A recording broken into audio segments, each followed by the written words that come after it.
हरिया की भैंस और चुड़ैल। बहुत समय पहले की बात है। एक गांव में हरिया नाम का एक किसान रहता था। उसके पास एक भैंस थी। हरिया की भैंस जंगल की तरफ चरने जाती थी। हरिया की भैंस जो दूध देती थी उससे ही हरिया का खर्चा पानी चलता था। हरिया के पास पैसों की बहुत कमी थी। हरिया अपनी भैंस को बहुत अच्छे से रखता था। वह खुद कम भोजन खाता था, परंतु अपनी भैंस को पर्याप्त चारा खिलाता था।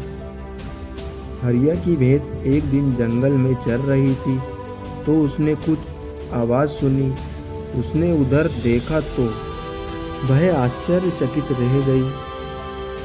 हरिया की भैंस ने देखा कि पास के पेड़ के पास एक चुड़ैल खड़ी है और उसके हाथ में एक बैग है।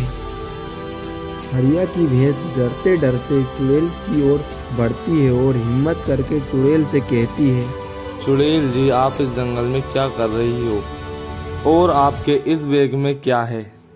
तब चुड़ैल बोलती है, नदी के उस पार एक गांव है।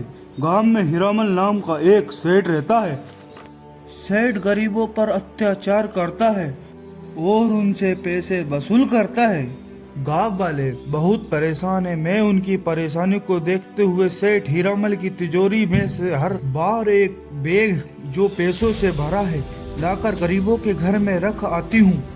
आज भी मैं ऐसा ही कर रही थी, परंतु सेठ हीरामल ने मुझे देख लिया और एक तांत्रिक को बुला लाया। वह तांत्रिक मेरे पीछे पड़ा है तथा वह मुझे बस में करना चाहता है।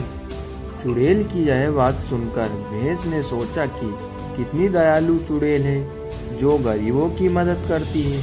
क्यों ना मुझे इसकी मदद करनी चाहिए। तब भैंस चुड़ैल से कहती है, चुड़ैल जी, आप चिंता मत कीजिए, मैं आपकी मदद करूंगी।